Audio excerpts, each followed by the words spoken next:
পাবনায় ৩ ফসলি কৃষি জমিকে পরিত্যক্ত দেখে ইজারা নিয়ে সোলার পার্ক নির্মাণের অভিযোগ উঠেছে। এতে জমি ও বসতভিটা হারিয়ে নিঃস্ব হয়ে গেছে সুজানগরের রামাকান্তপুর গ্রামের ৫ শতাধিক পরিবার। প্রতিবাদ করায় জেলও খেটেছেন অনেকে। তবে প্রশাসন বলছে জমিতে কৃষকদের মালিকানা না থাকায় ক্ষতিপূরণ দেওয়া সম্ভব হচ্ছে না। মোস্তাফিজুর রহমানের প্রতিবেদন।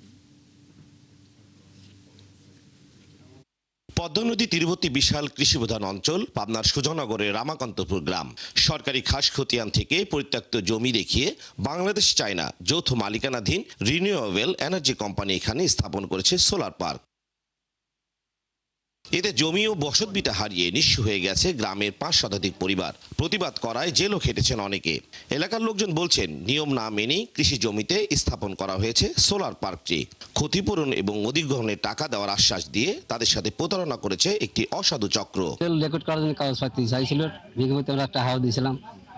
রেকর্ড করার জন্য আমরা রেকর্ড দিয়েছিলাম, আমাদের জমি ভালো হয়ে আমরা আরামে থাকবো। টাকাও দিছি দিয়া হালি ভরে নিরাকার রেকর্ড তো না এলে কোম্পানিতে জমি নিয়ে গেল, তাহলে আমরা কি করবো? আমাদের জনগণ বাঁচাতে লাগবে। এরা সব যা রাইছে নিয়ে খালে এগুলি নিয়ে খাইছে রাষ্ট্রে আস্তে আস্তে এরা এগুলো করলে আমরা আরো বলবের গেছি আমাকে নামে কেস কাবারি হয়ে গেছে। সম্প্রতি জমির ক্ষতিপূরণের দাবিতে বিদ্যুৎ প্রকল্প ঘেরাও মানববন্ধন করেছে গ্রামের ভূমিহীন কৃষকরা।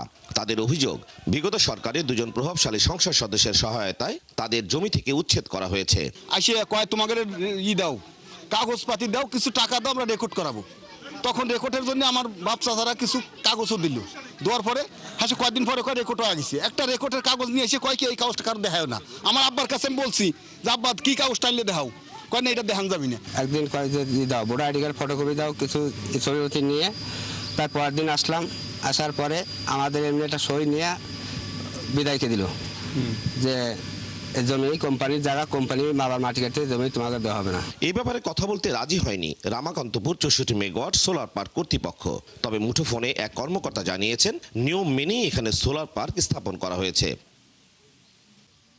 এদিকে জেলা প্রশাসক জানান জমিতে তাদের মালিকানা না থাকায় জমির দাম বা ক্ষতিপূরণ দেওয়া সম্ভব হচ্ছে না। তবে তাদের পুনর্বাসনের আশ্বাস দেন তিনি। সরকারি খাস জমি বন্দোবস্ত নীতিমালা অনুযায়ী যদি ওই এলাকায় আমরা আরো খাস জমি খুঁজে পাই, সেই ক্ষেত্রে ওনাদেরকে আমরা সেই খাস জমিগুলিতে পুনর্বাসন করার জন্য তাদের নামে আমরা জমি বরাদ্দ দিতে পারি। 2022 সালে প্রায় 206 একর জমিতে শুরু হয় এই প্রকল্পের কাজ। চুক্তি অনুযায়ী 2025 সালের আগস্ট মাস থেকে এই সোলার পার্কের বিদ্যুৎ জাতীয় গ্রিডে সরবরাহ হচ্ছে।